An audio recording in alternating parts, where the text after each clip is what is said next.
Hello everyone. SSC CGL 2024కి సంబంధించి ఒక major update అయితే రావడం జరిగింది. సో సీజీఎల్ 2024 మెయిన్స్ ఎగ్జామినేషన్ అనేది అయిపోయింది.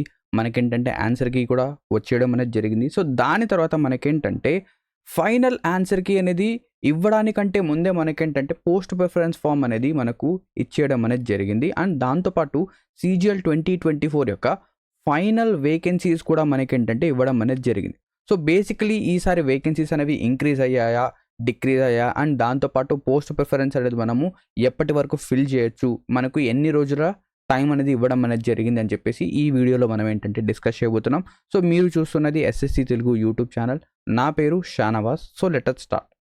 సో ఇక్కడ ఫస్ట్ ఆఫ్ ఆల్ కనుక చూస్తే సీజీఎల్ 2024 వేకెన్సీస్ కనుక మనం అబ్జర్వ్ చేస్తే, సో ప్రీవియస్గా అప్రాక్సిమేట్లీ 17,700 ఉన్న వేకెన్సీస్ ఇప్పుడు వచ్చేసరికి 18,100 అయ్యాయండి. సో ఇక్కడ చూడండి 18,174 వేకెన్సీస్ అనేవి మనకు రావడం అనేది జరిగింది. సో బేసికలీ ఇక్కడ వేకెన్సీస్ అనేవి కొంచెం ఇంక్రీజ్ అయ్యాయి. అండ్ దానితో పాటు ప్రీవియస్గా మనం కనుక చూస్తే జేఎస్ఓ పోస్ట్ ఏదైతే ఉందో జూనియర్ స్టాటిస్టికల్ ఆఫీసర్, ఇందులో ఎవరైతే కలర్ బ్లైండ్ పీపుల్ ఉన్నారో వాళ్ళు ఎలిజిబుల్ కాదు అని చెప్పేసి మనకేంటంటే మన సీజీఎల్ నోటీస్లో అయితే చెప్పడం అనేది జరిగింది. సో చాలామంది స్టూడెంట్స్ ఏంటంటే దీనికి అగెన్స్ట్గా ఏంటంటే వాయిస్ అనేది రైజ్ చేయడం జరిగింది. సో దాంతోపాటు దాని తర్వాత ఏమైందంటే ఇప్పుడు ఎవరైతే సీజీఎల్ జేఎస్ఓకి ఎలిజిబుల్ ఉన్నారో వాళ్ళేంటంటే కలర్ బ్లైండ్ పీపుల్ కూడా ఇక్కడ ఎలిజిబుల్ అని చెప్పేసి మనకేంటంటే ఇక్కడ మోడిఫికేషన్ అనేది జరగడం అనేది జరిగింది. సో ప్రీవియస్గా మనం కనుక చూస్తే అంటే before last year colour blind people ఎవరైతే ఉన్నారో వాళ్ళు జేఎస్ఓకి ఎలిజిబుల్ అని చెప్పేసి చెప్పడం జరిగింది. ఇప్పుడు మనకు ఏంటంటే నోటీస్ అనేది స్టార్టింగ్, ఓకేనా, ఎప్పుడైతే సీజీఎల్ నోటీస్ వచ్చిందో అప్పుడు ఎలిజిబుల్ కాదు అని చెప్పారు. ఇప్పుడు ఏంటంటే ఎలిజిబిలిటీ ఉంది అని చెప్పేసి మనకేంటంటే చెప్పడం జరిగింది. సో ఇదొక మంచి విషయమే, ఓకేనా.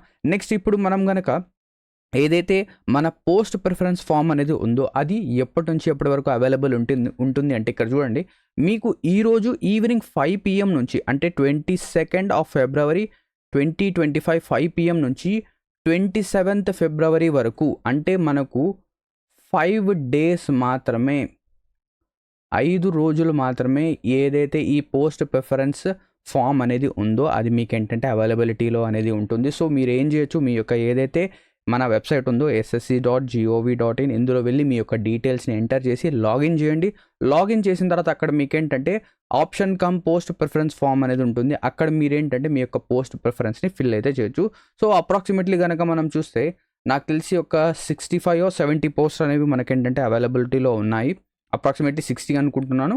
సో 60 పోస్ట్ అనేవి ఉన్నాయి. సో అందులో మీరు ఏ పోస్ట్కి ఎలిజిబుల్ అవుతున్నారు, సో మీ యొక్క మార్క్స్ అనేవి ఎన్ని వస్తున్నాయి ఏంటి అనేది దాని ప్రకారంగా మీ యొక్క పోస్ట్ ప్రిఫరెన్స్ ఫామ్ అనేది ఫిల్ చేయండి. సో ఒక శాంపుల్ పోస్ట్ ప్రిఫరెన్స్ ఫామ్ అనేది కూడా మనకేంటంటే ఎస్ఎస్సి వాళ్ళు రిలీజ్ అనేది చేయడం జరిగింది. సో ఈ శాంపుల్ పోస్ట్ ప్రిఫరెన్స్ ఫామ్ అనేది మీకు మా యొక్క టెలిగ్రామ్ ఛానల్లో ఏంటంటే నేను అప్లోడ్ అయితే చేస్తాను. సో అక్కడ నుంచి అయినా మీరు చూడవచ్చు. సో ఇక్కడతో ఈ వీడియో అనేది ఎండ్ అవుతుంది. సో ఇదొక అప్డేట్ ఎస్ఎస్సి నుంచి రావడం అయితే జరిగింది. సో ఇక్కడతో ఈ వీడియో ఎండ్ అవుతుంది. Thank you very much for watching this video and all the best for your upcoming SSC post preference.